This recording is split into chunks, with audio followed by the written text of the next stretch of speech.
Salut, c'est Philippe de Pratico. On développe un outil simple et tout en un pour dynamiser vos formations.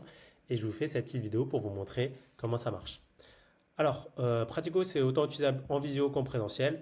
Donc, en visio, vous l'utilisez avec votre outil de visio préféré, que ce soit Google Meet, Zoom ou Microsoft Teams, ou vous utilisez votre micro, l'audio et la vidéo de ces applications-là. Nous, on ne s'occupe pas de ça. Nous, Pratico, on s'occupe plutôt de tout ce qui est présentation, tableau collaboratif et activité.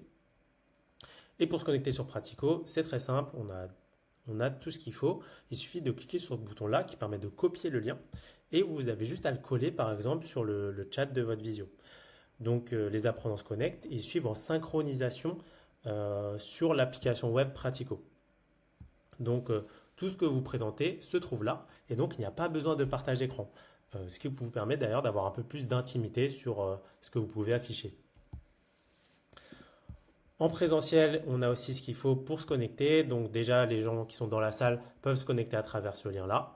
Donc voilà, ils tapent ce lien-là sur leur ordinateur, ils se connectent et ils ont donc aussi accès aux différentes interactivités qu'on propose sur Pratico. Et vous pouvez, pour ceux qui sont plutôt sur smartphone, partager un QR code pour que les personnes se connectent directement. Donc en présentiel, vous pouvez projeter Pratico sur un écran. Et d'ailleurs, il y a la possibilité de le mettre en plein écran avec ce bouton-là. Comme vous voyez, ça permet un peu d'épurer l'interface. Et on a aussi des petites fonctionnalités comme la possibilité d'utiliser votre smartphone comme une télécommande, c'est-à-dire que vous n'êtes pas obligé d'être à côté de votre ordinateur pour défiler les slides, etc. Vous transformez votre smartphone pour lancer des activités, défiler des slides, même dessiner. Et ça marche aussi avec une tablette, donc c'est encore plus pratique si vous aimez faire des schémas comme j'aime faire. Donc, pour en revenir aux participants, du coup, vous voyez la liste des personnes qui sont connectées ici. Du coup, vous voyez qu'on a des invités de prestige. Et dans Pratico, on a cette fonctionnalité de pouvoir activer la collaboration avec qui on veut. Donc là, je vais activer la collaboration pour tous. Et du coup, tous ceux qui ont la collaboration, eh ben, ils ont accès à tous ces outils de dessin qui permettent de collaborer. Donc, dans l'exemple, on va, hop là, on a notre cher Thomas qui nous fait un petit coucou. Donc on a le dessin, on a aussi par exemple la possibilité de coller des post-it, de coller des images, etc.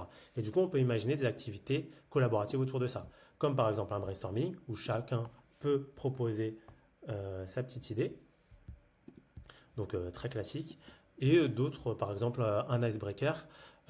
Donc là, c'est le mur d'humeur où on peut s'identifier à l'humeur qui nous correspond du moment.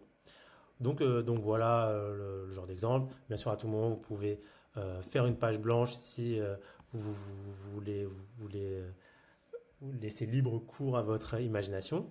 Vous pouvez aussi lancer des activités directement lors de la session. Donc les quiz, par exemple, que vous avez déjà préparés en mode création. Donc voilà, où les apprenants peuvent répondre directement sur l'écran. Du coup, là, il y a deux personnes qui ont voté. On montre la réponse. Et voilà, il y a une personne qui a bien répondu, l'autre a eu faux. Donc voilà, j'ai essayé de montrer rapidement comment ça marche lors d'une session. Je vais sûrement faire une petite vidéo qui va vous montrer un peu d'autres idées d'activités plutôt sympas qu'on peut faire avec Pratico. Donc continuez de nous suivre sur LinkedIn.